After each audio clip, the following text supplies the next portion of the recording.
नमस्कार। स्वागत है आपका इंडिया गेट टीवी पर। मैं हूं अजय सेतिया। मित्रों, यह तो हम सबको मालूम ही है कि इस साल 10 राज्य विधानसभाओं के चुनाव होने हैं, जिनमें जम्मू कश्मीर भी शामिल है। और जम्मू कश्मीर का चुनाव सबसे ज्यादा महत्वपूर्ण है। और जिन 10 राज्यों की विधानसभाओं के चुनाव इस साल होने थे, उनमें से पूर्वोत्तर के 3 राज्यों के चुनाव हो चुके हैं। बाकी 7 राज्यों के चुनाव रह गए हैं। जिन 7 राज्यों के चुनाव हैं, उनमें मध्य भारत और उत्तर भारत के 3 प्रमुख राज्य हैं, छत्तीसगढ़, मध्य प्रदेश और राजस्थान। और इनमें भी राजस्थान का चुनाव ज्यादा दिलचस्प है। चुनाव अक्टूबर में होने हैं, लेकिन भीतरी शक्ति प्रदर्शन अभी से शुरू हो चुका है। कांग्रेस और भाजपा प्रमुख राजनीतिक दल हैं राजस्थान के। मोटे तौर पर इन दलों के भीतर ही आपस में चुनाव होता है। एक बार कांग्रेस की सरकार बनती है, एक बार भाजपा की सरकार बनती है। पिछले 30 साल से यही चल रहा है। लेकिन यह परंपरा कई राज्यों में टूटी है। जैसे हिमाचल प्रदेश में यह परंपरा अभी बनी हुई है, लेकिन उत्तराखंड में यह परंपरा खत्म हो गई। वहां भाजपा कांग्रेस एक बार वो होती थी। इस बार दोनों बार भाजपा जीती। इसी तरह उत्तर प्रदेश में एक राजनीतिक दल दूसरी बार सत्ता में आए हुए अरसा हो गया, दशकों हो गए, लेकिन इस बार भारतीय जनता पार्टी दोबारा सत्ता में आ गई। इसी तरह गोवा में दोबारा हुआ।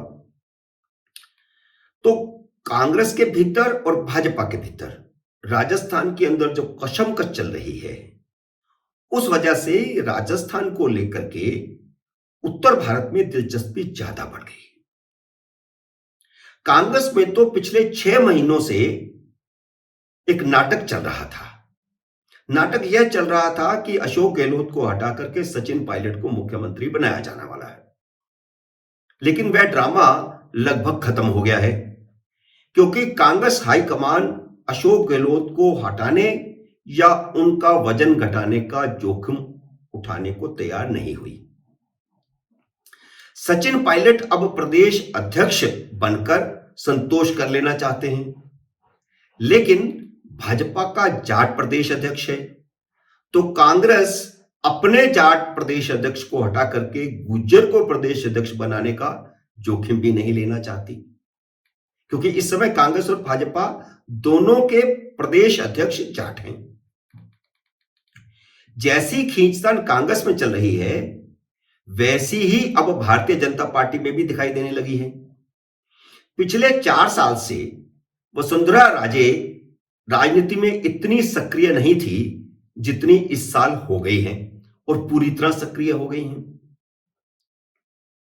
वह राष्ट्रीय उपाध्यक्ष होने के बावजूद अपने गृह राज्य राजस्थान में इतनी एक्टिव नहीं थी। भाजपा हाईकमान ने भी उनका रुतबा कम करने की कोशिश की। हालांकि पिछली बार वसुंधरा राजे की सरकार के समय भी उनका रुतबा कम करने की कोशिश की गई थी।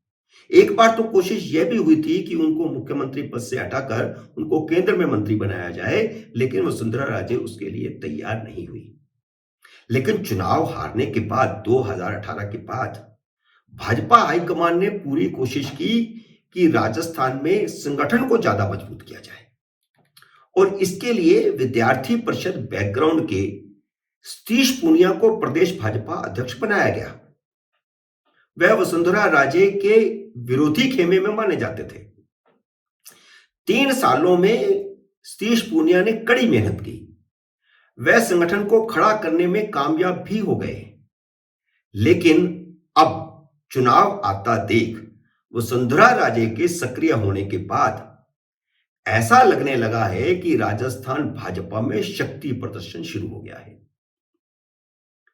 अगर यह शक्ति प्रदर्शन खुद पार्टी हाईकमान करवा रहा है, तो वह निश्चित ही आग से खेल रहा है, क्योंकि इसमें कोई शक नहीं है कि 2 बार मुख्यमंत्री रही वसुंधरा राजे ही बड़ी वोट कैचर हैं और भारतीय जनता पार्टी के भीतर भी बहुत लोकप्रिय हैं। भाजपा हाईकमान वसुंधरा राजे के दबाव में आकर उनका चेहरा सामने रखकर चुनाव मैदान में नहीं उतरना चाहता। यह सच है। पिछली बार भी उसने ऐसा किया था। लेकिन वसुंधरा राजे अपनी ताकत का एहसास करवा रही है कि उनके बिना राजस्थान में भाजपा सत्ता नहीं पा सकती। वैसे इसका एहसास भाजपा हाईकमान को भी है, क्योंकि 2018 में भी भाजपा ने ऐसे प्रयास किए थे, लेकिन सफलता नहीं मिलती देख चुनाव के अंतिम दिनों में वसुंधरा राजे की रैलियां बढ़ा दी गई थी और तब जाकर भारतीय जनता पार्टी को 77 सीटें मिली, वरना अनुमान यह था कि भाजपा 20-22 पर अटक जाएगी।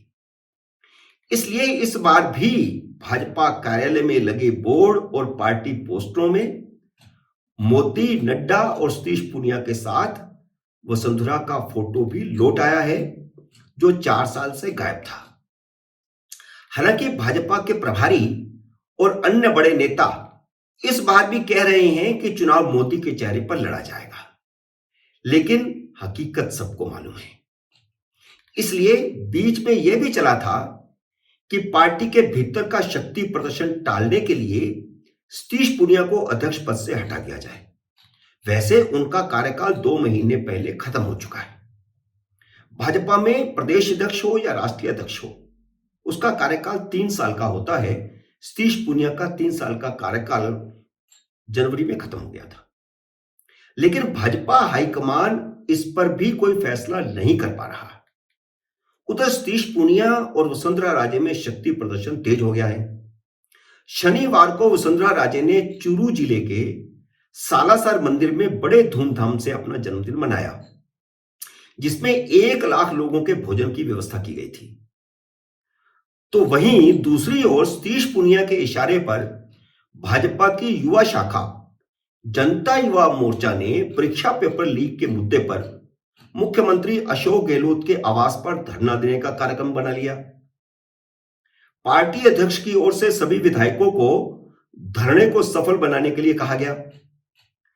इससे भाजपा विधायक बड़ी मुश्किल में फंस गए कि कुछ महीनों बाद होने वाले चुनावों में टिकट का सवाल है, उन्हें पार्टी के कार्यक्रम में शामिल होना चाहिए या वसुंधरा राजे के जन्मदिन में शामिल होकर अपनी हाजिरी लगानी चाहिए, क्योंकि वसुंधरा राजे भी कम ताकतवर तो नहीं है।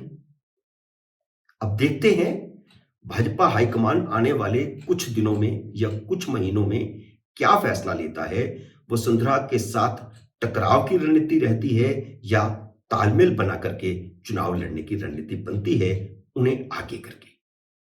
मित्रों, उम्मीद है मेरा यह विश्लेषण आपको पसंद आया होगा। इसे लाइक करिए, शेयर कीजिए, और अगर आपने मेरे YouTube चैनल को सब्सक्राइब नहीं किया तो कृपया सब्सक्राइब कीजिए और घंटी का बटन भी दबाइए, ताकि जैसे ही मेरा नया वीडियो आए आपको सूचना आए। मेरे नए वीडियो का करिए इंतजार। तब तक नमस्कार।